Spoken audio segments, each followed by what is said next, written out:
Hello, welcome to VR Roundtable, episode 67. My name is Gary, and joining me, as always, very predictably, as always, we've got Steve, Anthony, and Chris. And this week we're going to be talking about, we're getting back onto a normal show this week. So we're going through some of the latest news and a couple of games we've been playing, but we want to focus on some news this week because it has been quite a heavy week of news, including CES. So we've got plenty to talk about there. Steve, how are you this week? I am doing very good. Good stuff. Been a very basic week. Not a lot going on, but I'm doing good. Yeah. Anthony, how about you? I'm doing real good. Ready to roll. Okay. Chris, anything to add? I'm good. Classes start tomorrow, so yay me. I've changed setting again. Back in Burlington. Yeah. This is musical backgrounds with Chris. It's good. You never know where you're going to pop up. It's a new series. I'm hoping to see some kind of Skyrim backdrop there at some point, and you just appear in Skyrim. That'd be cool. I need a green screen. I'll just be somewhere else every time. Okay, let's get on to this then. So, obviously, with CES, there has been quite a lot of tech news popping this past week, and the big one we want to get into is the Vive Pro. Now, this was an announcement that we were anticipating because last week we spoke about how HTC had tweeted a picture of this where they said New Year's resolution, and they had an image of the Vive, and we knew there was going to be something announced at CES, and it turns out to be this Vive Pro. So it's got a higher resolution than the standard Vive. It's got a 2880 by 1600 resolution. It's also got an integrated head strap, and it's got audio headphones included, which are sort of a slight upgrade to the standard deluxe audio head strap as well. It seems to be that they've gone really full on in terms of audio quality in this latest head strap, and it's also got two microphones in there, because one of the main criticisms a lot of people had with the original Vive is the microphone quality. It was very poor. So yeah, they're the main points to hit on this. It is still using the same Fresnel lenses, and I know we mentioned last week how that would have been a concern of ours, because the Fresnel lenses, the concentric circles that are on those lenses do detract a little bit from the experience, and something different would have been appreciated. But anyway, let's go over. Anthony, I'll start with you on this. What do you think to the Vive Pro? Yeah, so it makes a lot of sense. Now, personally, I wanted much higher resolution. I was hoping, what I wanted is double what the current resolution is, so that there could be like a line doubler built in that automatically doubles it. And so even if you have a lackluster GPU, you can still at least double this resolution and lower your screen door. But they didn't do that, and it's understandable why, because of the HDMI issue. They would have to go to dual port or, whatever. It wouldn't be an elegant situation. So they avoided that. And then as far as the integrated audio, that makes sense. It is a little do you guys like the look of this thing? Because I think it looks cool from certain angles, but those big things that are sticking out on the side, it's not okay. Yeah, it is bulky. It's not the most elegant style, but yeah, I'm disappointed in the lack of the full package, but we'll get into that, of course. Yeah, I think in terms, because it is bulky, and people can complain about how some of these headsets, they look a little bit ugly and that kind of stuff. And I sort of do tend to agree with that in some ways. But I guess, when it's on your head, it doesn't matter how it looks as long as it feels good. So that's really my main concern. And by all accounts, this does balance better. Chris, what do you think? Yeah, I guess just touching on the looks thing, it's funny because we always were saying how the Vive looks like a dev kit, doesn't look like a consumer product, and then they just kind of took that and made it even more like a dev kit and look even more hacked together. It's kind of funny with how it looks, but I mean, overall, I like all the features that were added, and I think it'll be interesting to see what the point of these dual cameras that are on it are. What is that for? What's that going to look like with pass through and all that? Because I know that's something I never used. I turned it off right away because it saturated the USB bus and made tracking bad. So hopefully that's something they fix. But yeah, I mean, I just wish it looked better. I don't know. I don't really like that it's in blue personally, but for all the features and all the upgrades, it's kind of more than I thought. I thought we would just have an original Vive with the increased resolution, but it's a lot more than that. So that's good to see, I think. Yeah. It is a little bit different, and I didn't mention those two cameras on the front because they've mentioned very little about them. We know they're on there. Presumably, it's giving some kind of stereo pass-through to enhance the experience from what we had on the original Vive, which was just a single pass-through camera. But we don't know exactly what that's being used for or whether they've got any intentions for that. You know, the original camera, they said they'll leave it up to developers to see what they want to do. But Steve, what do you think of this? You know, I think like if this was on the market today, I'd buy one. There's some caveats to that we can discuss later, but largely this delivered on what I said and what I said last week, and that was it's going to be a Samsung Odyssey with Vive or with Steam VR tracking, and that's largely what it is. I had strongly hoped that they would include a deluxe audio strap. No, they didn't include a deluxe audio strap. They kind of made it part of the headset instead. Integrated audio. The resolution is an exact match for the Samsung Odyssey.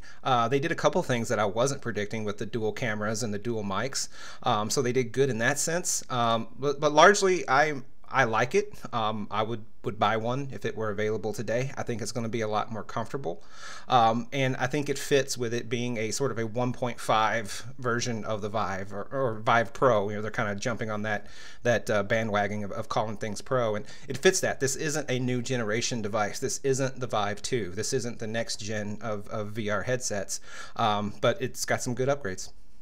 I should say my favorite feature is the volume up and down buttons on the headphone. That's so nice. Like that, I feel like that's underestimated because I hate going in the menus to change my volume. Yeah. Well, let's get into this because there's something we wanted to mention about this. You know, the news came out from CES about how the upgrade for existing Vive users, you know, if you've got all the other elements to do with Steam VR, you've got the lighthouse tracking, you've got a couple of controllers as well, you can upgrade to just the HMD of the Vive Pro in Q1 this year. We've not been given any price or any other details on that. But the full package is coming later on this year. So let's get into this because something we want to be transparent about. A couple of weeks ago, I sold my Vive and all its accessories as well. Anthony has sold his Vive as well, and Steve just after Christmas sold his. So I think we were sort of prepping ourselves for some kind of Steam VR upgrade, but we didn't anticipate. I don't think anybody would have guessed that it would have been just a HMD upgrade with the full package coming later on in the year. But let's get into that. You know, Steve, I know you want to talk about this a little bit. What do you think of them just offering just the HMD upgrade initially? I think it's stupid. And anyone listening to this might say I'm being salty because I sold off my entire Vive package and now I have to wait until they put another package out there, or unless I'm willing to go out and cobble together my own package a la carte. But I'm not just salty.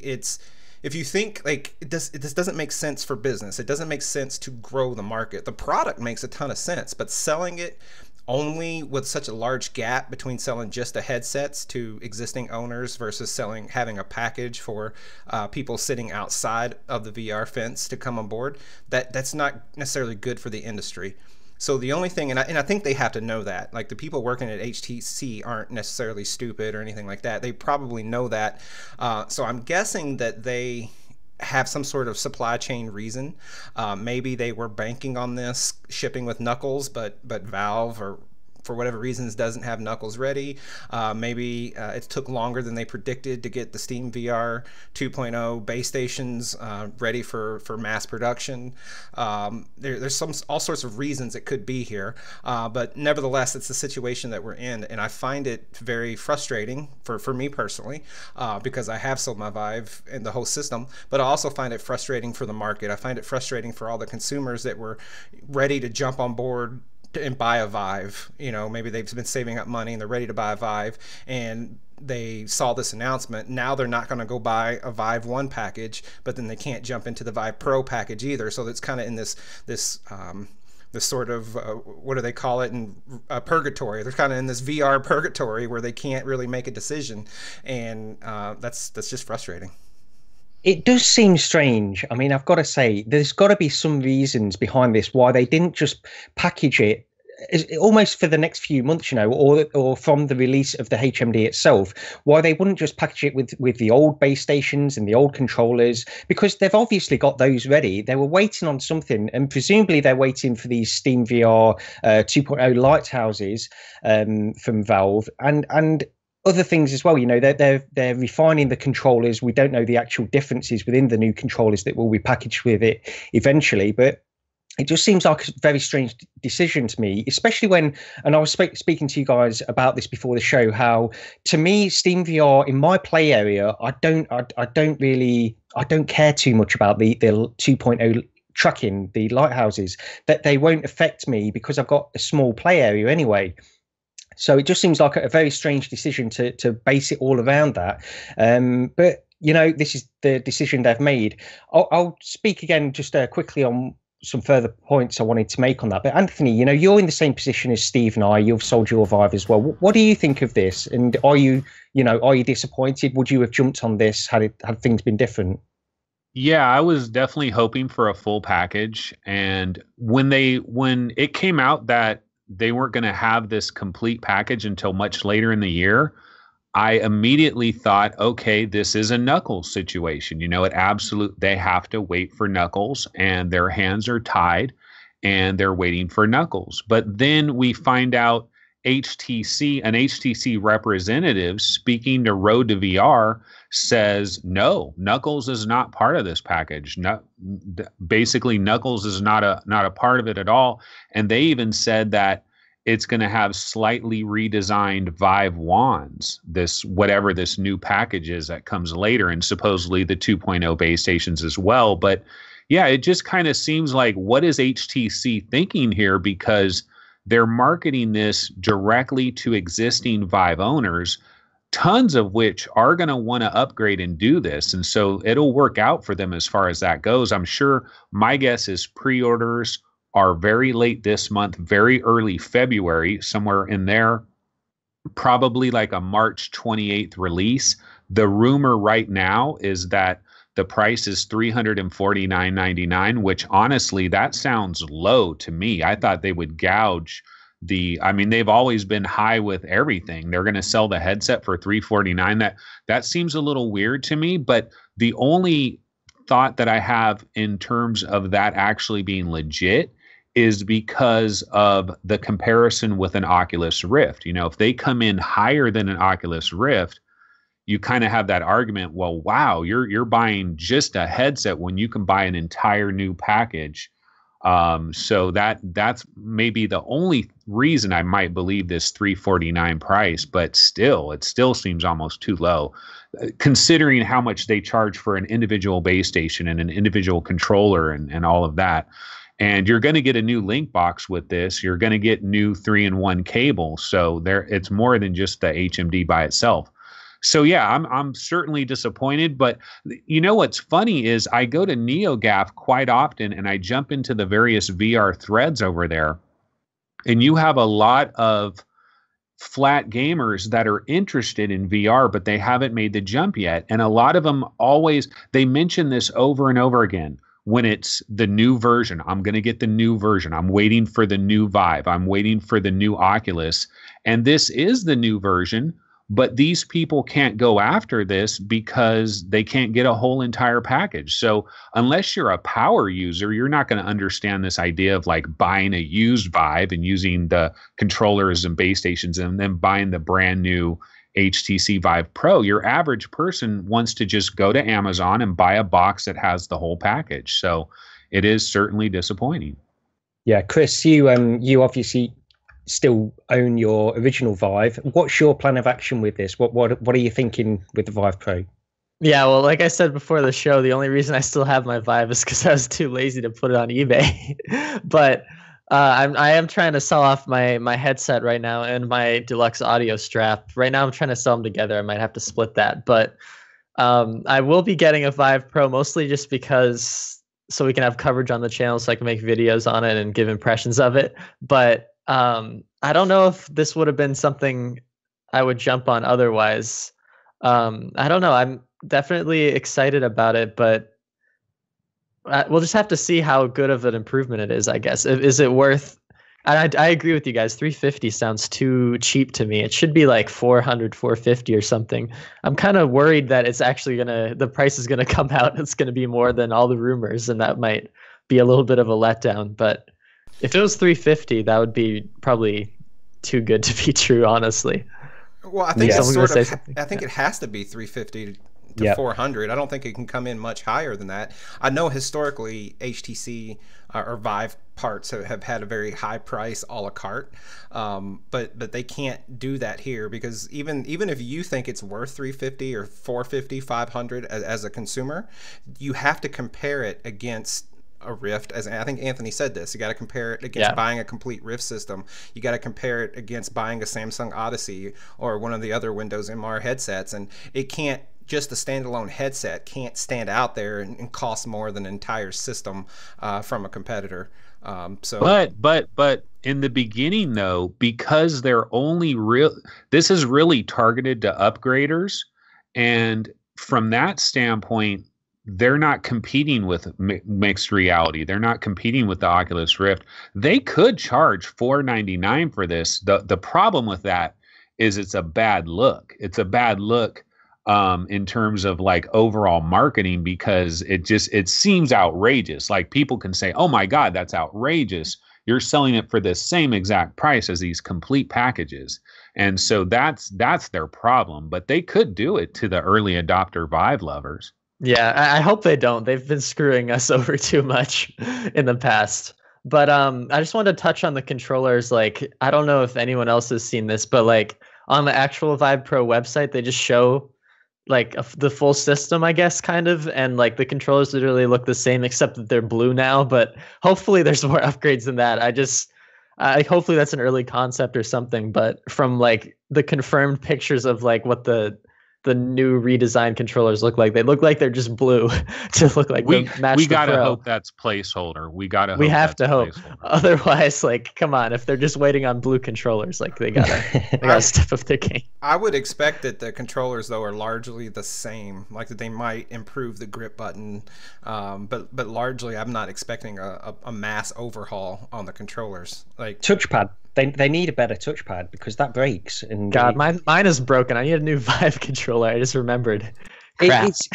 Could they possibly could they put a thumbstick right in the middle of the touchpad? They're not gonna do that, are they? They're absolutely adamant that they're sticking with this touchpad method, and they've got to now. I think they've sort of gone into this thing where they have to have a touchpad because all the games have been designed around touchpads, so you can't really go back on that now. It's difficult. If I was in a slightly different position and I still had my Vive, I was thinking about this, would I jump into this Vive Pro? And I'm not too sure. I'm in two minds, and I think part of me wants somebody else to come in. I want a different Steam VR headset. I was hoping that LG would announce something at CES, and part of this comes from what you mentioned, Anthony, and what you mentioned, Chris, about the prices of everything that HTC are charging. Now, I've had to replace my controller. I've had to pay for a new controller in the past, and I don't know all the intricacies of the technology that goes into these controllers, and I could sort of give them the benefit of doubt and say they need to charge this much for a new controller. I doubt it, but I could give them benefit of doubt for that. However, when they're also selling these face foam gaskets for ridiculous prices on their website, then that would imply that they're also gouging you on the other parts as well, because a foam gasket, we know this doesn't cost what they're charging for it, so that would imply that they're charging too much for some of these other components as well. And on the point of price, okay, so we had this $350 rumor for just the HMD. It does seem low based on everything we know about HTC and what they have charged for various components in the past, but I can believe it for the reasons you guys have already mentioned. But I want a different manufacturer to come in. It's not to say that I dislike HTC or anything like that. I think they've done a very good job with the Vive. But at the same time, I don't want them to get complacent in this Steam VR market where they're really the only contender at the moment. There are smaller headsets out there by sort of third-party companies that are doing things, but they're really the Steam VR headset. We need LG or some other manufacturer to come in, I think. Yeah, I just wanted to add that I just added up the price for 2 controllers, 2 base stations, a link box, and a 3-in-1 cable, and it's $600. And like, so it's obvious they're price gouging because you can buy the whole system for $600. That includes the headset, and then this doesn't. So that's just anytime you're selling parts a la carte, you have to gouge a little bit, because otherwise you'd have complete sets that you're taking from, right? Like if they don't charge more, then it wouldn't be worth the hassle of just selling them a la carte. So having a premium on price for buying an individual controller, that makes sense. To the degree that HTC does it, I'm not sure, and to the degree of the outrageous shipping charges they charge, probably not. But having a premium, it should cost more when you add up all the prices by themselves. It should cost more than the all-in-one set. That makes perfect sense. Just absolutely. Business. Well, let's just get on quickly on our overall impressions of the headset. Do you think this is going to be something, taking everything else out of it? You know, we know the specs of this headset now. Overall, what do you guys think? Is this a reasonable upgrade for this point in VR? Were you expecting, I mean, Anthony, I know you were saying you were hoping for a slightly higher resolution than the one that's coming out with. They're dependent on the panels that are available and things like that. But overall, do you think this is a good upgrade for this point in VR? Steve, I'll go over to you first. What do you think? I'm not going to call it necessarily an upgrade, right? It's a Pro. It's for, if you follow the Pro idea, like the PlayStation 4 Pro and all the other devices out there that get the moniker of Pro, iPad Pro. It's a higher spec device within that same product family, geared towards the fanatics. That being said, it's worthwhile to me because I am a fanatic and I want the highest resolution. I sort of became more aligned with the Rift due to it having built-in audio, and that for me it was more comfortable. I understand that it's not more comfortable for everybody depending on the size of your head and all that, but you know, having a more comfortable Vive, having the integrated audio, that really chinks away at some of the Oculus Rift's armor. Like when you put the Rift and the Vive side by side, like, you know, the Vive Pro knocks out resolution, it knocks out built-in audio, it knocks out a lot of those things, and it has the better tracking system. So I think it's a meaningful upgrade in that sense. I think it's a product that a lot of people will want to have. I think they've done right, and I'm glad to see there be an upgrade as opposed to just doing nothing and waiting to Vive 2.0. I would love it for Oculus to go out there and come out with a Rift Pro. I think these types of things are going to help keep VR moving, because they do have to dip back into the pockets of the early adopters and keep milking them, and I hate to say it that way, but kind of keep getting revenue out of them to keep the momentum going forward. So all in all, I like it.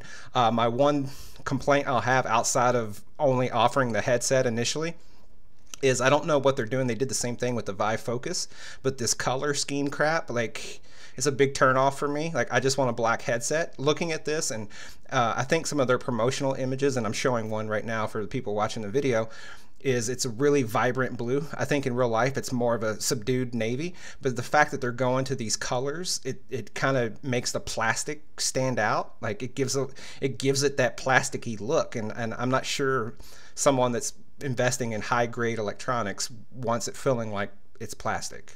And that's my stance. I just rather have a sort of a flat black and keep it basic. Okay. Anthony, you know, this headset will presumably be released around about roughly 2 years after the initial Vive. So at this point, 2 years after the initial Vive, is this the kind of upgrade you would have expected at this point? No, I would honestly, this is what I would expect August of 2017. This thing is about 6 months too late, in my opinion. It does have some upgrades, but what we're talking about here, like Steve said, this is a Samsung Odyssey with a Vive package on it, you know, with Vive branding. It's basically a Samsung Odyssey, and we don't hear Samsung Odyssey owners saying, oh my God, what I'm experiencing is so far above what everybody else is experiencing. You guys are peasants with your Oculus Rifts and your regular HTC Vives. I'm at such a higher res. No one's saying any of that. It's a very mild improvement at best. This is not a big jump. And then the headphones, yeah. So it's got the built-in audio and it's got a built-in amplifier. So the headphones should be nice, but you better hope you better hope those headphones fit your ears well and you like them, because there's no other option. There's no other plug. You cannot bypass those headphones. You're stuck with that setup. You better hope they fit you good and feel good. I'm sure they will, but I'm just saying that's part of it. And then we've got a story coming up about eye tracking, and there's other things. There's lots of little other things I think could have been added at this point in time. I feel like this is a great upgrade in August of 2017, but this is coming late March, probably 2018. It's a little bit late to the party. Yeah, Chris, you could be, looking at potentially getting one of these things, and I think it's a great upgrade. But is it the upgrade you would have expected at this point in VR?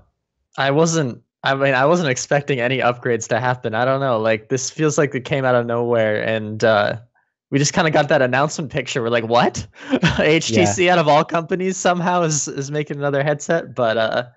Yeah, I think it came out of nowhere, and that's kind of the cool thing about it. There weren't even any rumors or leaks of this at all. Like, it just happened.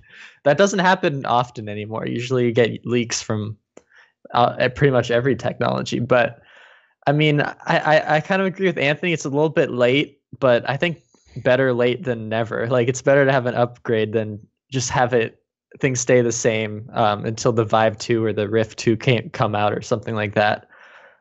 Maybe the bigger kind of thing that was announced might be the wireless adapter. I'm not sure. I know we'll talk about that in a minute, but I mean, I think this makes it really competitive with the Rift in every way except price, and then the controllers. Man, the controllers are still lacking. So I feel like overall, I'm still gonna like the Rift more, but I think just being on that cutting edge of having like the best resolution and I don't know, whatever the comfort levels are could kind of help make me want one. Yeah. Just sorry, go ahead, Steve. No, I was just going to say to that point, Chris, like if I snapped my fingers and had a Vive Pro in my lap right now, I could see myself liking it more than the Rift. I think maybe it's wishful thinking, but I think it's going to deliver on everything the Rift delivers, minus the touch controllers in the headset, but at a higher resolution. So I see it as being meaningful, especially since if you are an existing Vive owner, you can just buy the headset and everything else continues to work. It's not, and I know it's kind of where Anthony was going with it, it's not a new headset. It's not 2.0, and I think his point in what we're really the crux of what you're asking, Gary, is right now, should we have Gen 1.5 or should we be having Gen 2? And I don't know the answer to that. Like I'm not sure. No one else is doing Gen 2 yet, so why should HTC be doing Gen 2 right now? We know Oculus, they've come out and said they're not doing Gen 2 this year. PlayStation VR doesn't have Gen 2 anywhere on the radar. Everyone else, in a meaningful way, doesn't even have Gen 1 out yet, minus the Microsoft partners. So I would love to see Gen 2, and I would pay for it right now. Give me Gen 2. I see no evidence that suggests we should be at Gen 2 right now, as much as I'd like to see it. Just on the point of resolution, part of me wonders, whether, if you were to play Fallout 4 in a standard HTC Vive and then play it on the Vive Pro, Fallout 4 VR, okay, this is a game that was had a few problems in terms of resolution, just how the image looked. I don't think you're going to get a radically different experience on the Vive Pro to the Vive in terms of resolution on that particular game. And part of the reason I'm mentioning this is I wonder if there could be something more done at a software level rather than these high resolution screens, because we see games in the Vive and in the Rift and even on the PSVR that look incredibly sharp and incredibly crisp. And it's all down to software, how these games are being rendered.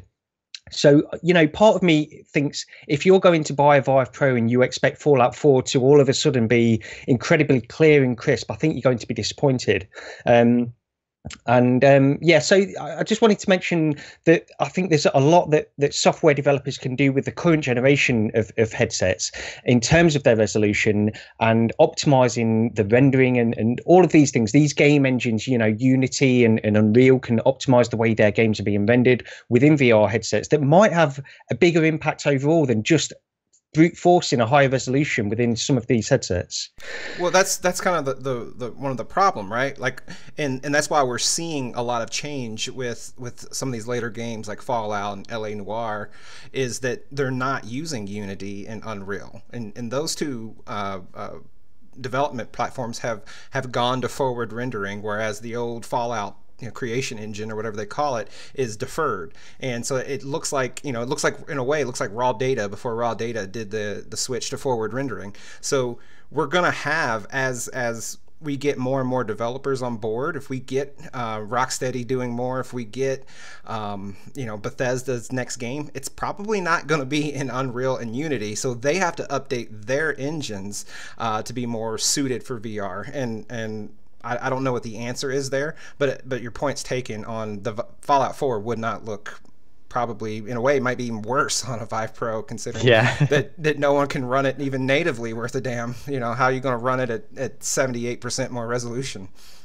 Yeah, I think aliasing is probably the biggest problem we face right now, and like almost no games can get it right. And I feel like it's something that really needs to be focused on with the engine level. Like the Unity and Unreal guys need to be looking at the best way to anti-alias stuff, because there's always a trade-off, and I just want one that's like works for everything, Yeah.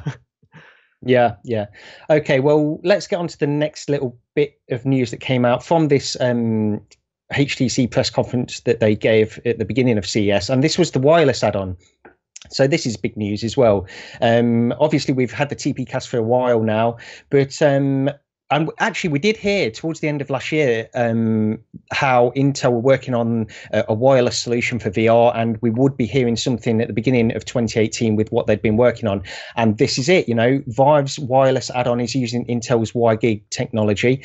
And there have been a few reports that have come out of this, but, wireless is an important thing. I've been thinking about this a lot lately, but from this wireless add-on, it looks a little bit strange. It looks a little bit different from the TP Cast. It's got these two protruding parts that come out of the headset, presumably. I don't know, maybe it's to sort of get a better signal or something like that, because it is using the 60 gigahertz signal, so it needs line of sight. But yeah, Chris, I'll go back to you first on this. What do you think of wireless? You're picking up possibly a Vive Pro. Do you think you could be persuaded to pick this wireless add-on up as well? I was originally thinking it'd be good, but after the initial reports, I'm going to lean more towards no. I'm sure we can get into that later, but I don't know. It sounded like it wasn't working ideally on the regular Vive, and I'm just worried that the increased resolution of the Vive Pro could kind of hinder the performance even more and make it kind of clunky and like maybe pixelated or something. We don't really know. We don't really it's never worked on a Vive Pro yet, which is kind of odd considering they had the wireless hardware at CES and they had the Vive Pro at CES. They didn't combine them. So that's what's concerning me. I think this probably would work better on Vives just due to the less bandwidth that's being transferred. I don't know. I feel like I'd always prefer more resolution over wireless and more data, because there's going to be a point where wireless is just hard to do, like at these higher resolutions, especially the Vive Pro. Like the resolution's so high that I don't really expect wireless at that point. Like there's just so much data that has to be transferred. I'd rather have a cable until we can get to standalone headsets that are good enough. Yeah. But they did state that the wireless module will work with the Vive Pro. I think it's very evident that they did not show it at CES. The Vive Pro with a wireless module attached really suggests they don't have it yet working. But they did at least say that it was going to be compatible with the Vive Pro. Someone jump in. I'm not 100%. Yeah, no, it is. Yeah, it's definitely going to be compatible with the Vive Pro. Yeah, they did say that. In fact, there was some confusion at the beginning, I think, how they were saying, will it be compatible with the original Vive? But they have been showing that at CES as well. And just on the point of wireless, TP Cast, they had a few announcements as well. I just wanted to quickly mention this because they have got a newer version coming out. But something about the bandwidth issue that you were mentioning there, Chris, TP Cast have said that they're working on solutions up to 8K now wireless, I believe. And, there's nothing announced or anything like that, but they are working on those kinds of solutions. It just seems crazy that they're able to do that, and maybe it's all sort of hyperbole and they're just sort of trying to corner the market and say, don't go for this Intel WiGig solution, which we've got the best wireless solution at the moment. Anthony, what do you think of the wireless add-on for the Vive? Well, I was pretty excited about what Intel had, and I had always thought that TP Cast, now I'm going to pass on that. I'm going to wait for what Intel has early in 2018, okay? This was last year. And then so they come out with this announcement of this official Vive version, and it does have the two little horns kind of sticking out. But I don't know. I think it looks pretty good. And I was excited about it until I read Road to VR's most recent article about it, where they said that there was lots of little issues that they experienced while they were demoing it. I believe Ben Lang was saying that as long as he wasn't moving his head too much, everything was fine. But when he started moving his head around, there started to be some problems there. So that doesn't sound too comforting, you know? And so I kind of feel almost with this wireless thing, like I really want wireless. I think wireless is important. In fact, I would rather have really good working wireless over higher resolution. For me right now, I would take that trade-off.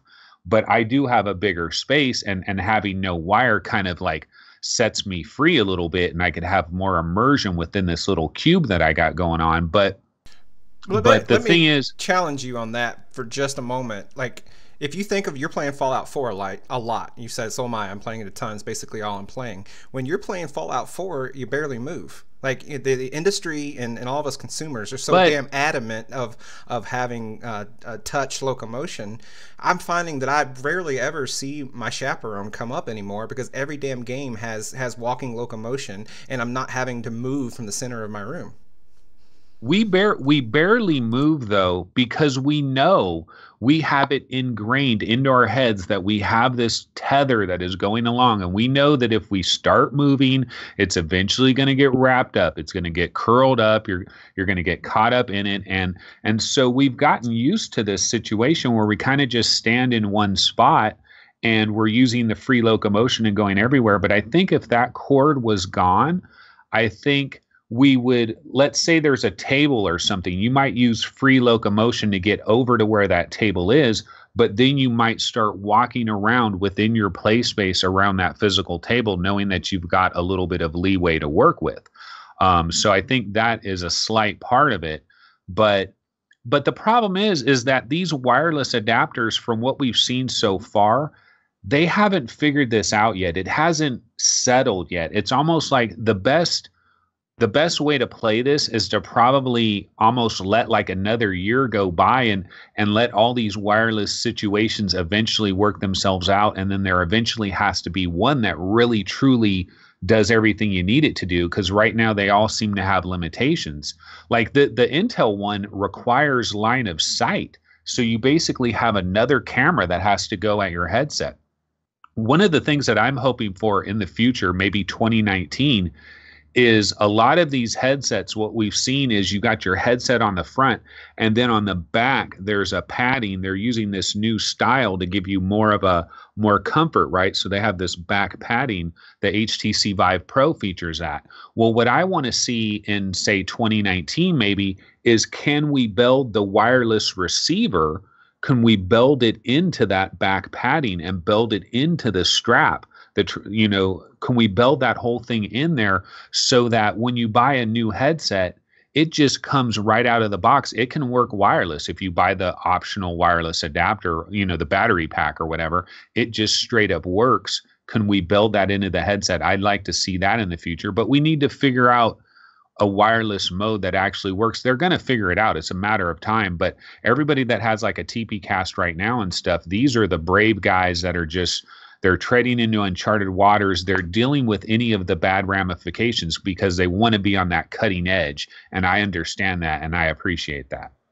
I'd love a wireless solution. The problem that turns me off of like TP cast, and I don't know all the ins and outs of this latest solution from Vive, but it's the fact that, like with TPcast, for example, you need to have this router. You've got an extra box. You've got an extra router that you have to connect up to your PC. You've got all these extra parts. It's all well and good just saying, I want wireless VR.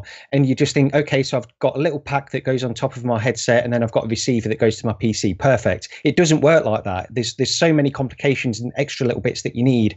And the 2.0 version of TPcast, they have now provided this a dongle rather than having a router. You can now just place a dongle into the computer. So that's getting rid of a step, but you've still got these other boxes as well at the back.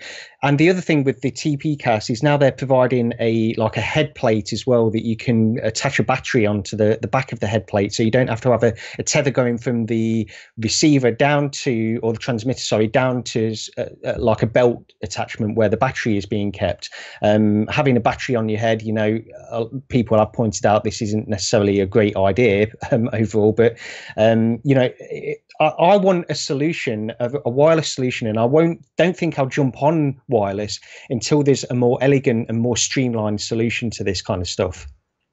I'll add to that all of what you said plus some sort of universal compatibility.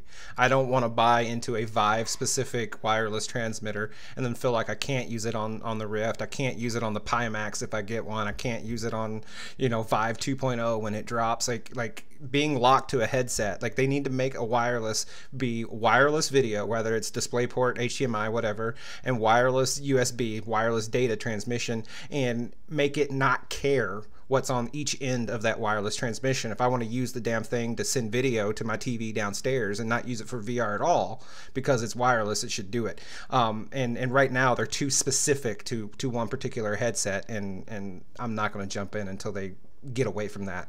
And I don't know that they can right now either, and it might be, obviously, I think TP Cast would make a universal one if they could, and I don't know why they can't, what the limitation is, but there must be one. Yeah, that's a good point. I think, well, at least with TPcast, the difference was the voltage of the Vive versus the Rift. But then I'm like, come on, just put a switch on it or something. Like, you're right. If it is literally just transferring HDMI and USB, it should just be wireless, the whole thing.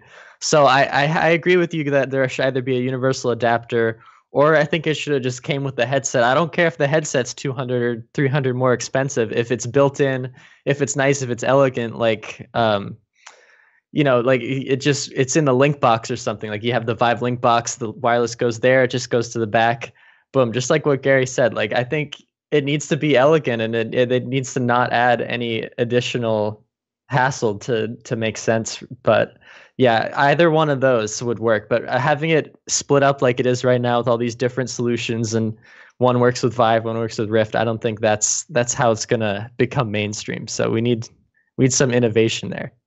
Yeah.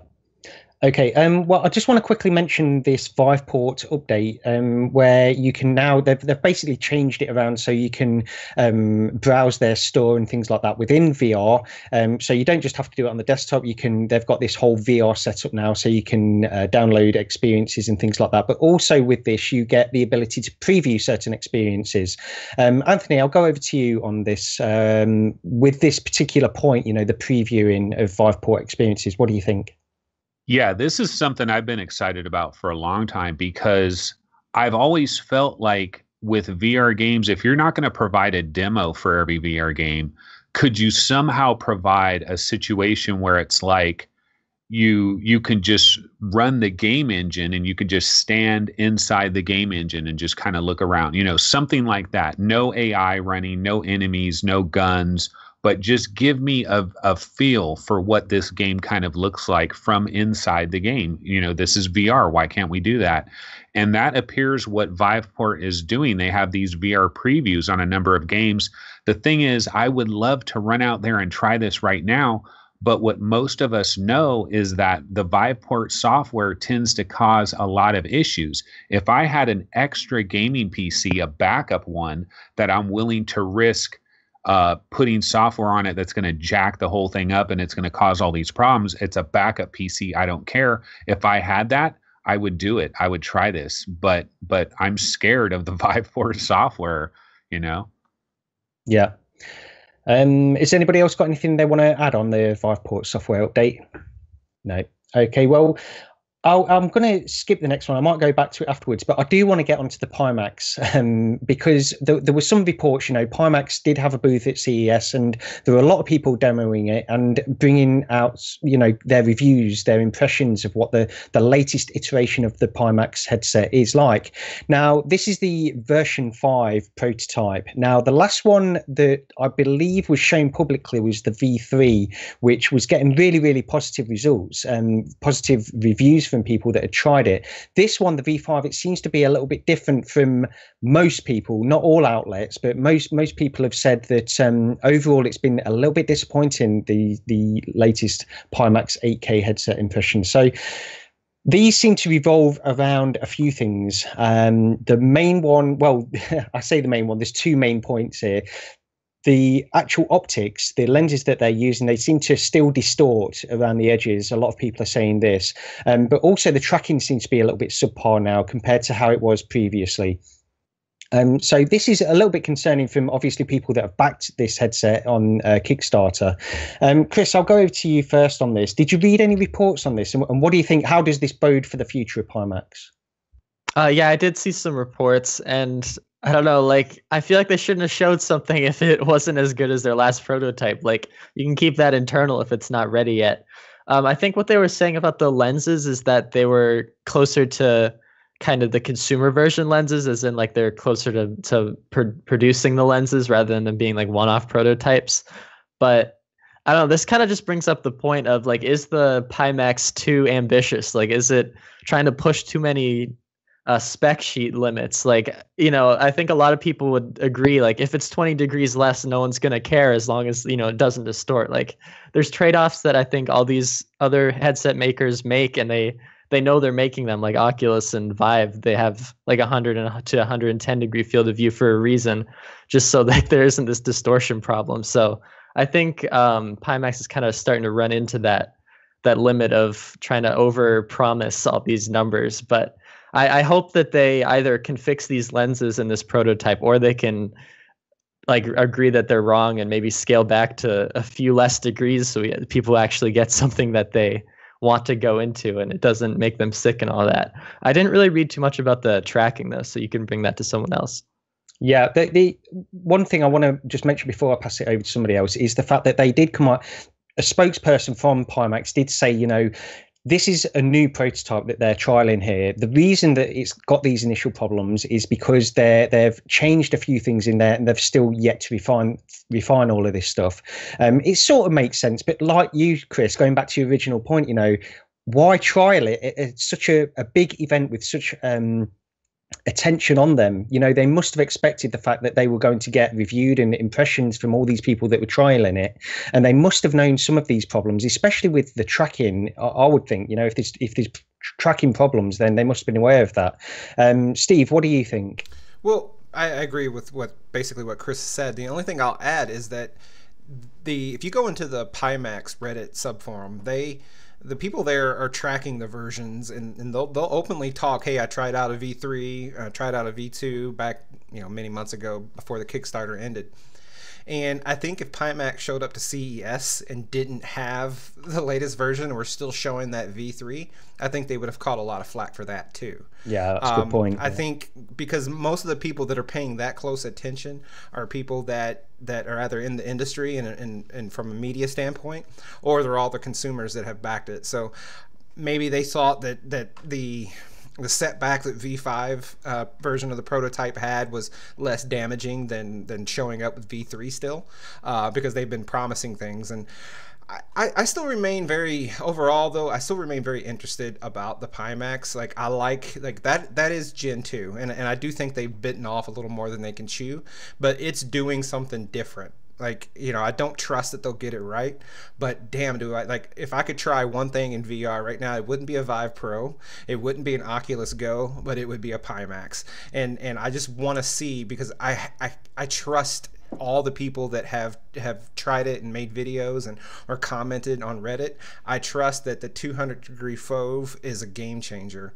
The people describe being able to you know, no longer doing that sort of scuba vision where you turn with your whole back and neck and body to look to your left, but as you know, you do it more naturally, you know, just doing more with your eye movement. So I really excited to see this thing come out. I don't know if I'm going to pick one up. Unfortunately, I still feel like it's danger zone. Even if you get one, you're kind of playing the lottery. Do you get one that doesn't show up broken? And if you have a warranty issue, what do? Mail it back to China? Like, there's lots of business and consumer red flags here. But at least for what they're going for, I remain optimistic from a fan's perspective. Yeah, although I'm not a backer of the Kickstarter, I want this to be a great headset because, like you say, this does feel like it could potentially be like a 2.0, really. And when this comes out, when it's gone out to all the Kickstarter backers and they start to produce these for other people, I'd love to pick one of these things up and if it's getting good enough impressions from people that have bought it. So I don't want this thing to fail. It concerns me when I see these kinds of reports because I want it to be good. I want to pick one of these up. Anthony, what do you think? Yeah, so I mean, coming out of CES, we heard mostly negative. Like it seemed to be a little bit mostly on the negative side. And Ben Lang, he talked about weird flashes in the periphery being really bothersome. And then I believe it was Tuan Nguyen of PC Gamer. He had an article more recently where he was super positive, and he was talking about this 200-degree field of view is the real deal, and that it was just a whole new experience for him, and it was a real positive article. And so we hear these different stories back and forth. But one guy on Reddit was talking about how with these curved lenses, that you're going to end up with eye strain when you use this thing for a lengthy period of time, and that all these people that are trying it, they're doing these short demos. They're not using it long enough to experience the increased eye strain that you're going to get from these curved lenses. So I'm kind of curious is when is someone going to get this where they have it in their possession for like a couple of weeks and they can play Fallout 4 VR for like 3 hours straight? Do they come out of that and they're like, oh man, it gives you a major headache, if you use it for more than 45 minutes? I mean, I don't know if there's another shoe that's going to drop is what I'm trying to say. Well, part of it, the fact that they've got these screens that are not, they're sort of angled slightly within the headset, and then you've got these lenses. Apparently, that somebody was saying that Palmer mentioned in one interview that they did experiment with this kind of stuff at Oculus as well around the beginning, but like you say, Anthony, it did create eye strain and other problems. So all of these little concerns about how can this company, Pimax, a relatively small company, combat all of these problems that Oculus failed to resolve, really. And it all points to it being not quite ready. I don't know. Maybe they have worked a way around it, and I hope they have. But it just feels like it's not quite ready. Now they have put this back to Q2. Now they've delayed it. I think they delayed it a month or two originally, but now they've said it's Q2 release for the. It's going out to Kickstarter backers in Q2. So hopefully within the first half of this year, Kickstarter backers will get their headset and be able to give us some more rounded impressions and speak to what you were talking about there, Anthony, in terms of spending some time with it.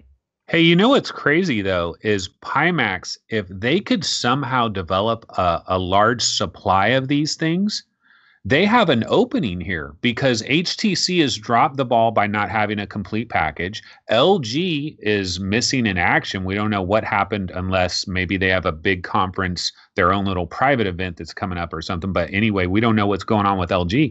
Pimax actually has an opening here where if they were to somehow be able to manufacture a boatload of these things, they could sell a ton of them because they could put a total package together. Yeah. Just on that point about LG, I'm actually hopeful for something to be announced at Mobile World Congress because, HTC announced the Vive in 2015 at Mobile World Congress, and it does tend to have some VR news coming out of that as well. It's primarily a mobile phone kind of event, but it's all related, it's all intertwined. So hopefully we'll get some kind of announcement there. And I'm thinking, it's not beyond the realms of possibility that LG could announce something at that event as well. That's in February, so only a month to wait for that. Okay, the next news story. Well, let's get onto this Tobii eye tracking news story that broke yesterday or the day before. Anthony, I'll go over to you on this one. Yeah, so Devendra Hardawar from Engadget had a story about this company Tobii that's doing eye tracking. It's Tobii. And they were at like GDC last year, showing off their eye tracking with the HTC Vive. And so they were back at CES and he got a new demo of it. And I highly suggest anybody out there go ahead and check out this article because he came away from this experience kind of ranting and raving about it, almost saying that this eye tracking improvement is a major game changer. Like, this is a really significant deal. And this kind of goes back a little bit almost to like that HTC Vive Pro. It's like, because he's talking about how these sensor rings that he saw inside the Vive that they had it, like they added it on like they added it onto an existing Vive, and then they put some type of component, a chip and stuff that goes actually inside the HTC Vive, and then the sensor rings right there. And the way he's talking about it looks like it's integrated perfectly. So it's like, why couldn't something like this have been added as a standard to the HTC Vive Pro? But basically his article here, he's talking about how these different demos that Tobii had, you would look at a bottle. First, you would try to throw a rock at a bottle without the eye tracking working. And you're just trying to throw a rock and hit these bottles that are like 30 feet away. And he was saying it's basically impossible. Then they turn on the eye tracking. You look at the bottle and it knows exactly where your eyeball is looking. You throw the rock and you hit the bottle, and it's like you're a superhuman, like you have superhuman capabilities. And he was talking about other demos that they did, just very impressive, talking about how characters were looking at him and tracking his eyes, these robots, and it felt like real interpersonal interaction going on, even though these are NPCs. Imagine Fallout 4 VR enabling eye tracking for all the little people that you meet along the way. That would be super cool. So it kind of sounds like this Tobii eye tracking thing could be a really cool thing, and that it's relatively easy to add it to existing Vives. There's even a possibility where we might be sending our Vives to this company, and for a fee, they put the sensors on there, they put the chip in there, and you're ready to go. Yeah, I just wonder about this, because in the Vive, we've got the Fresnel lenses, so you've got a sweet spot in the center of the lens on that. If you look around, if it's tracking your eye position, you're moving around to different parts of the lens, which are not, they're going to be blurred because of the lens, not necessarily because of foveated rendering or anything like that. I just wonder how they're combating that kind of stuff. I would have thought that they'd have needed some more suitable lenses within the Vive for this to work. But what do I know? Yeah, don't bring logic into the argument, Gary. You just ruined it. Okay. Does anybody want to mention anything on this?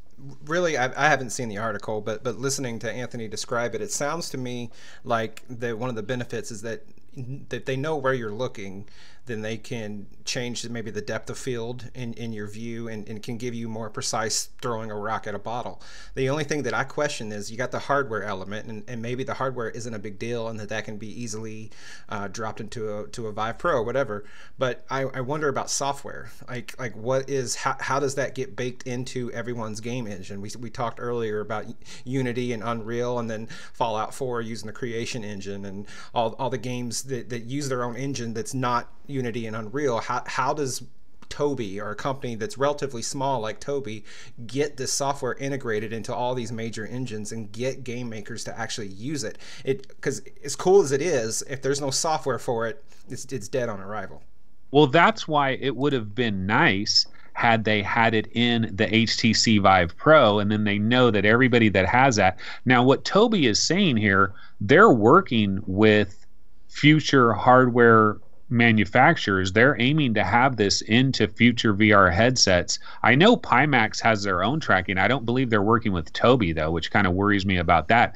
But the thing about this Tobii thing is they've modded Rec Room to be able to use this. And see, I think just seeing people's eyes move, seeing them blink, is going to add a level of human connection that, see, us as humans, we notice these tiny little things about people, the hands moving, eyes blinking, eyes looking away. I mean, there's so much information that can be conveyed with that in any kind of social VR experience. Think of how big like VR chat is blowing up. Imagine if you could use this with VR chat, you have eye tracking.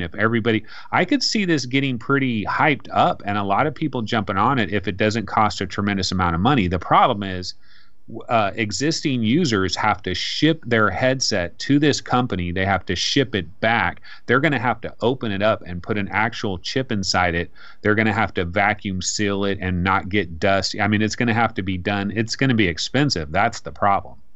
Yeah, it's gonna have to be built in for it to be useful. I don't know. I could go on a little rant here. I just wish that people like Oculus or Steam kind of had these parameters built into their APIs already. So like once the hardware comes out, they can be like, oh, look, all the games made in the last year already kind of have the feature at least baked into the engine. I don't know. I just wish engines were more forward thinking and like realizing this stuff is eventually going to happen, because I agree this is definitely going to take over once a headset ships with eye tracking. I don't know if anyone would want to go back, just from the social perspective, as well as if there's increased performance from it too.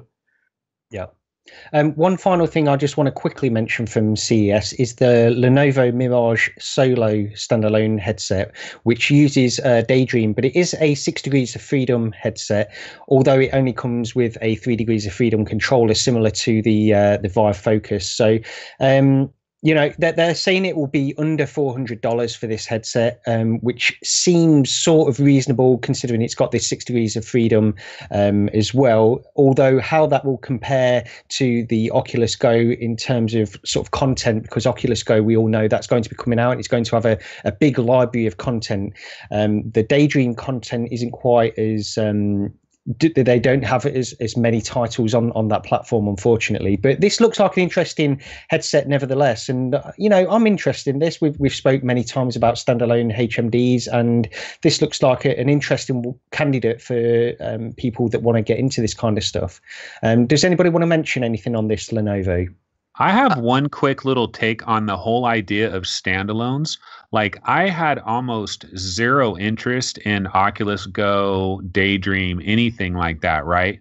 But one reason I'm actually interested in this is Intel. Okay, so Intel at CES, they spent a huge portion of their keynote showing off all this incredible stuff that they're doing with like filming sports in VR, like they're filming NFL games in VR, they're filming like all this crazy stuff. But the only place you can see any of this stuff is on a Gear VR. It has to be like some type of phone thing.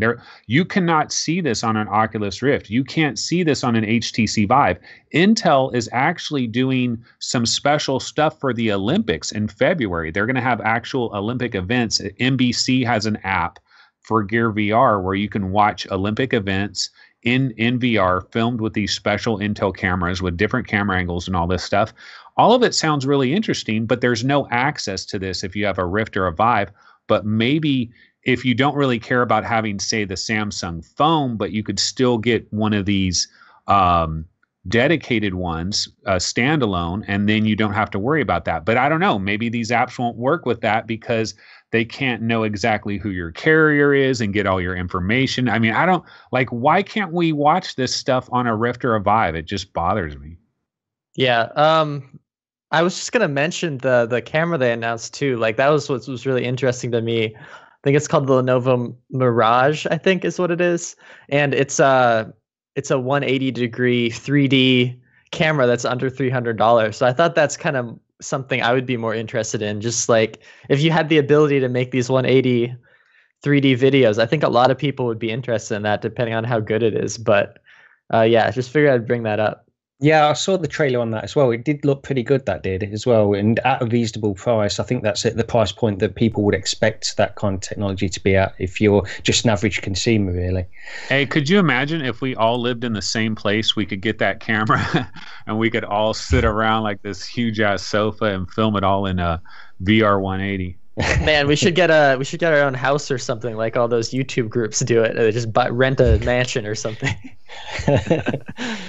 Okay, we've got that's pretty much all the news stories I've got. I just wanted to mention this other little news story that came out last week around the CES time. But this was somebody tweeted to Jenny Nordenborg of Neat Corporation about budget cuts, and she replied just saying, "We're soon finished with our game budget cuts, and I'm super happy." So we've had sort of radio silence from budget cuts for so long, and it was one of the big original titles that everybody was looking forward to. So it's good to have some confirmation that they're actually closing that up now, and hopefully we'll get a game out sometime in the next couple of months. But yeah, we still need to wait for more info.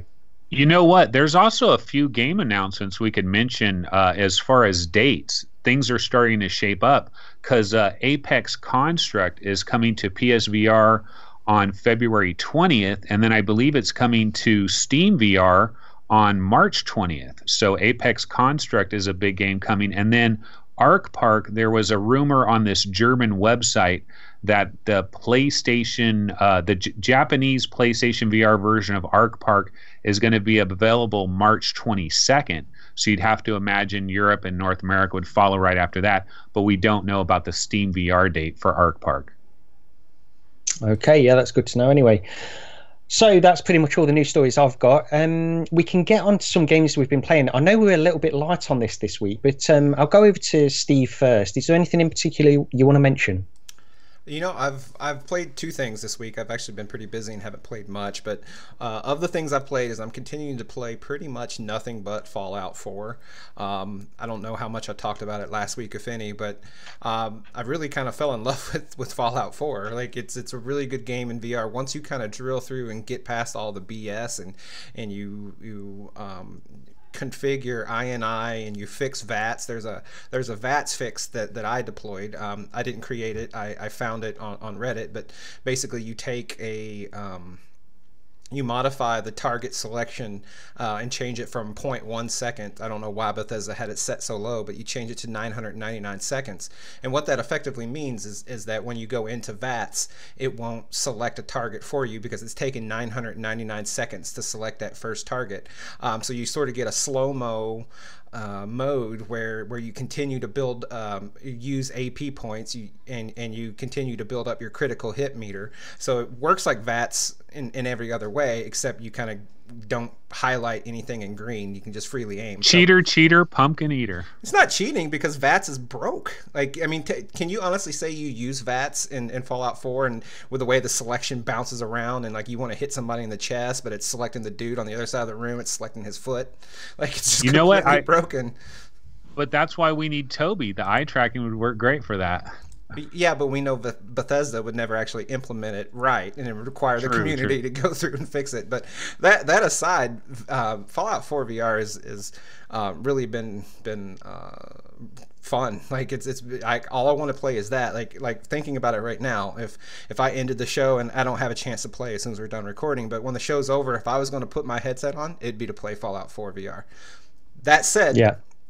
I did play very briefly, and I'll send it back to you, Gary, when I'm done, is I played Ultrawings on PlayStation VR, and I had issues with it. Like, the game, I think, could be very fun, and I want to give it a go again, but I would boot into the game, and I'd go through all the menus, all that worked fine, but once I got into the little light aircraft, it would, the slightest movement of my head would cause the tracking to just go out crazy. Like, it would do this weird bubble distortion and it would put me outside the plane, and I thought, man, that was weird. So I rebooted my PlayStation and went back in, same thing, and I'm like, you know, has something gone wrong? Has my PlayStation broken, or my PlayStation VR broken, or my camera broken or something? So I went into another game and it played just fine.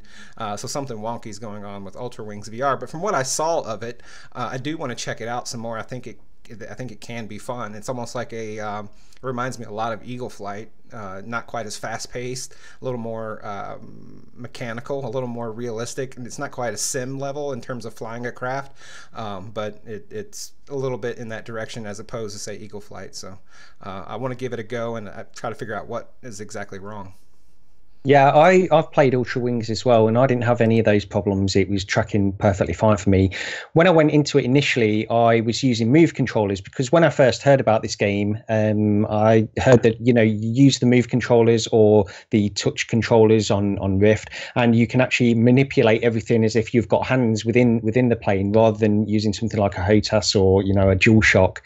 So I went in there and I tried it with Move controllers. It was pretty good. It worked very well actually with Move controllers, but I wanted there's still some sort of jankiness with Move controllers in general, and I wanted to just go in there and try it with DualShocks, and I think I had a better time with the DualShock actually playing that game. And yeah, I think it's great, and the sensation of flying within there, you know, you're in this very light aircraft, this microlight kind of aircraft, and just the sensation of flying over very cartoony landscapes is really well done in there. You do feel like you're there's not a lot separating you between you where you're sitting and the ground, you know, because you're in such this small aircraft. But it feels great. The game itself, I've played through the entire tutorial and I've done a couple of missions after that. And then once you've done that, you can then unlock sort of free flight, and then you can just go where you want and just explore the island. And I've done that a little bit as well. But I think it's great. You know what? I was just going to say on the free flight thing, the coolest thing about this game is actually $25. I said on my other thing that it was $20. It was my mistake. $25 on PSVR.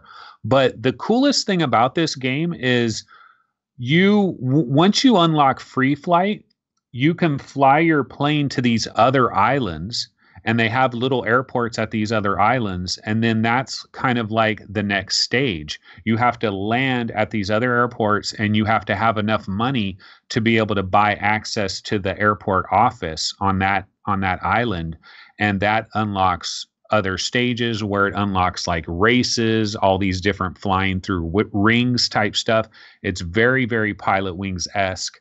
And I think the graphics look really nice on PSVR. It's colorful. It runs well. I really like the PSVR version. Yeah, it's really, really good, actually.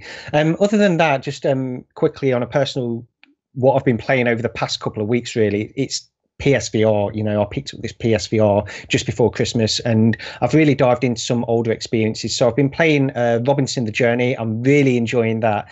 I don't know if anybody remembers, I picked this game up when it first came out on the Oculus Rift. I was going to ask you because you didn't like it when you played it earlier this year or last year. Yeah. Well, it was more to do with the fact that I played it. I didn't have an Oculus Rift when I first picked that game up, and I had to play it through the Vive. And in the Vive, for whatever reason, you know, there was something wrong somewhere, but it was very, very low resolution, very pixelated. It just didn't look good at all. Although I could tell the game was something that I would have been interested in, it just seemed like it had some really, really poor rendering within there. So it turned me off, and I hadn't gone back into it. But I know that you guys, Anthony and Steve, you have both played this, and you were sort of saying how good the game is. A long time ago, you guys played this now. So I wanted to get it for my PSVR, and it was on a sale recently, so I picked it up. And it's great, you know. I think this game is perfect for VR because it's slow paced, it's puzzle driven, but you've got these incredible environments. It's got some of the best graphics on a PSVR game I've seen so far, and I've not put my son in there yet, but I think this is the kind of game he'd love because there's certain points in it, like where you get to the long necks and this kind of stuff, where it's very, very impressive. So I think he'd love it, and I'm really enjoying that game. So I'm going to carry on playing that. Other PSVR games that I've played. On that one, though, let me go ahead and tell you, make game saves before, like, you go in and you play it, and like when you first encounter the long necks, and there will be other dinosaurs that you encounter. Make a game save prior to those moments, because once you complete the game, there is no chapter select. There is nothing that lets you go back and see some of this stuff. And there were a few things that I would like, man, I would love to let my kids see that, or I'd love to let my wife try that out. And you can't. Like, once you beat the game, all you can do is go back to the beginning. It's completely stupid. Yeah, that's a shame. And as far as I know, they haven't gone back and put in a chapter select patch. So hey, Gary, you know on that game, Robinson, when you look at the rigs unit or whatever, you know, that floating ball that's floating around, that thing, it's crystal clear, man. I mean, it is crystal clear. It's beautiful. It really does look good. And again, you know, the game suffers exactly the same as some other games, where on these long distance sections where you're looking into the distance, you know, it's got pixelation as it is. There's no way around that at the moment. But stuff that is close up really does look crisp and clear. It looks great. And again, you know, I'm playing this on a PS4 Pro now, so I don't know. I've gone back and forth because originally I had a PS4 and then I upgraded to a Pro just a couple of weeks ago. So I have had a chance to go in and try a few of these games and compare them, and there is a difference. I don't think I spoke about this last week because I think we spoke about it after the show. So just quickly, I think if you've got a PS4 at the moment and you're considering upgrading to a Pro purely for PSVR, I think it's a worthwhile upgrade depending on what you want to play. For example, like Skyrim was a big thing for me. I went into Skyrim on my original PS4 And it actually looked better than I was expecting. I thought it looked okay, but it was low resolution. So I thought, am I missing out on a little bit of clarity here? And, you are. Since upgrading to the PS4 Pro, there is a difference in clarity, very slightly. Going back, would I consider that enough to really warrant the upgrade? I'm not too sure. It's difficult to say. I'm glad I've done the upgrade. Now I've done it, but I was in two minds before whether I'm getting the level of benefit I expect by upgrading to the Pro from the PS4. And, I was struggling with it for a while. I didn't know whether to go through with it or not. Now I've done it. I'm glad I have. But if you're in that position, if you're struggling to consider whether you should get a Pro or not, honestly, I'm not too sure I can wholeheartedly recommend it, because there is a difference, but not too much of a difference, especially in something like Skyrim. But I mean, there are experiences that do look better. One of them, for example, Playroom VR. This is one that I noticed the biggest difference. It's only very, it's a free experience. It's small, different games within one experience, but that looked a lot better on the PS4 Pro, whereas on the PS4 it looked a little bit pixelated. And I remember going back to when, Anthony, you picked up a PSVR originally when it first came out, and you were talking about how clear Robots Rescue looked in that. And I went in there the first time on my standard PS4, and it didn't look clear. It was very pixelated, and I was a little bit disappointed. Going into that experience on the Pro, it looks completely different. It's very sharp, and it looks great. So I guess it depends on the kind of things you want to play, but I wouldn't say it's like a night and day difference between the PS4 and the Pro, but there is a difference there. Speaking about that Playroom, Gary, don't you, I mean, Robots Rescue, actually, don't you think that is great demo material for somebody new to VR? I mean, absolutely beautiful. Like, has your son tried that one? That seems like it'd be perfect. Yeah. Yeah, he has. And we've also played that one in Playroom VR, where it's like a multiplayer, asymmetrical multiplayer thing, where one of you plays this monster, this giant monster, and you're chasing down these people in the city, and then they're throwing stuff at your head, and the person in VR has to dodge out the way of them. That's really good fun as well, because it's you automatically know what to do. There's no controls really. You're just running away, picking up something and throwing it, and then the person who's in VR, who you can put anybody in VR, they just need to dodge out the way. It works great, that game does. That's still a year later one of the things my kids go to the most is Playroom VR. They absolutely love it.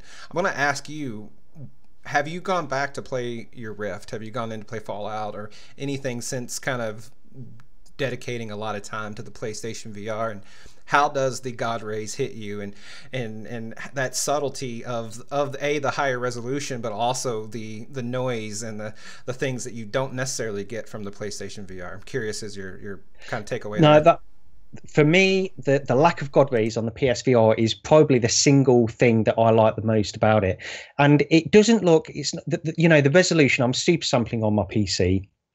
So in the Rift, everything does look pretty sharp. I will say that. It doesn't look terrible on the PSVR. It looks pretty sharp on that as well. But the fact you've not got any of these God rays, these other artifacts that detract you, especially in things. I was playing Elite Dangerous last night, actually. I went back into my Rift. I've played a little bit of Fallout 4 as well. But last night I went in to play Elite Dangerous. And in that game, more than most, the God rays really hit you, and they do take you out of it. So if I could get something like a PSVR, the lenses that they've used in that, although you get a smaller sweet spot, I think I'm willing to take that to remove the God rays, because they are a distraction. And to me, it's like, although you've got a smaller sweet spot, okay, to me the God rays are, they're like a film. They're something, they're blocking your view of this virtual world, okay, and it just feels like, I don't know, it takes me out of it. It's a step removed from the experience in many ways. And the Vive suffered from it. The Rift suffers from it, probably even more, although in a slightly different way. And it hits me harder in games like space games that I really enjoy. So if I could get something like a PSVR kind of lens in a Rift, I'd love that. I think it'd be great. Well, you guys should. Oh boy, everyone's go ahead, Chris. You guys should. I don't know. I just looked it up, and I think you can connect your PSVR to PC with some mod or something. So you should try to do that, Gary, and see how it works with Elite Dangerous or something. That'd be an interesting video if we want to do that. Yeah. I can't. It begins with a T. There's some kind of thing that you can download. Trinius. I think it's called Trinius. Yeah. Let me ask. I'm curious.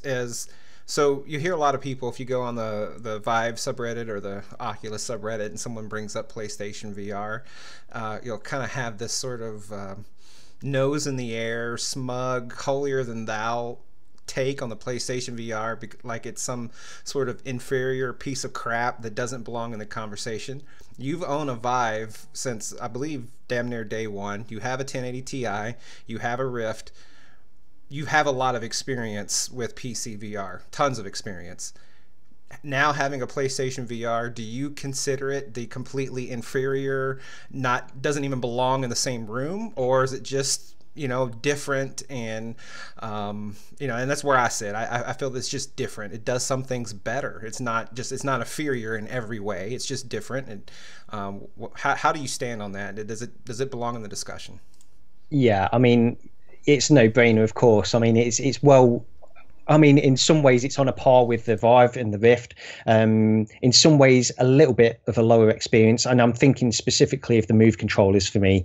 They are an annoyance, but as a headset and the quality of the display, I think it's on a par with everything that I'm seeing within the Vive and the Rift, although some of the experiences are not quite as sharp and the clarity does take a hit in certain experiences. Because I can go back and compare something like Super Hot, raw data. Anthony, you mentioned this to me. You can go in and directly compare these experiences to how they are on the Rift and the Vive and how they are in the PSVR. And there's not a huge difference. There is a difference, but it's not huge. And I think they've done a great job with the PSVR. I'm pleased because this is the VR headset that most people own. Okay, that have a decent experience. This is sort of the top tier headset that most people will go in for. And I'm pleased that it gives such a good quality experience. Hey, Gary, what about the comfort level? Like, it's a freaking pillow that just surrounds your head. I mean, all new headsets should go with that kind of design, I think.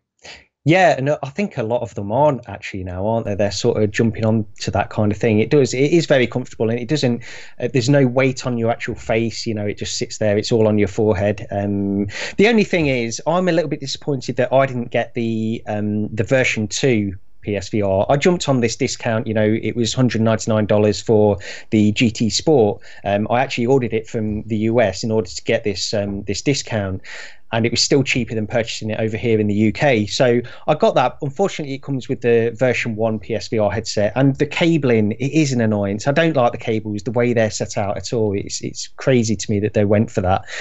So I wish I'd gone for the V2 in some ways, but you know, I got it for a decent price, so I can't complain too much. Okay, well, I've not got too much else to add on what I've been playing. Anthony, Chris, have you got anything else you want to speak about quickly? I could talk about From Other Suns real quick. I've been playing this like the last couple of days. And so when I originally got From Other Suns, I went into it and I was going to play it single player style because I didn't know what I was doing. And there was a lot of things to it. And I didn't want to be the guy that was like bringing everybody else down and not knowing what he's doing and all that. So I did mostly single player, and I didn't really get into it that much. It didn't really capture me. And so I kind of forgot about it for a number of weeks, kind of went by. And one day I was about to go into Fallout 4 VR, and then I was like, you know what, let me try From Other Suns. Went into From Other Suns. Oh, you know what the reason is? I watched this episode of Black Mirror, season 4, episode 1, and it's very Star Trek. And I know From Other Suns is very Star Trek-like, and it just inspired me to go play it.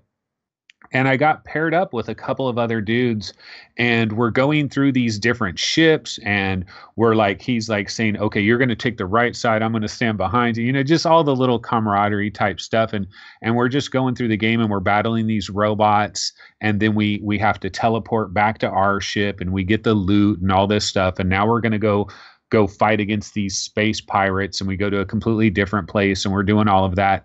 And the thing about this game is, if you're paired up with some other cool people, the experience can just be absolutely magical. You know, it's really a Star Trek thing.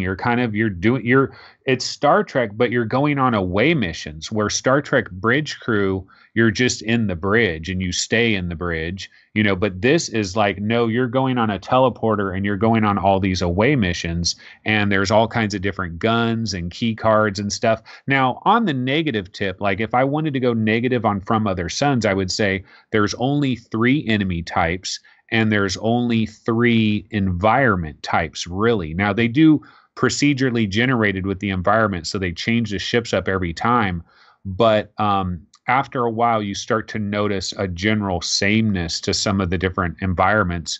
But if you get paired up with a couple of cool people and they're friendly, it can be an absolute blast.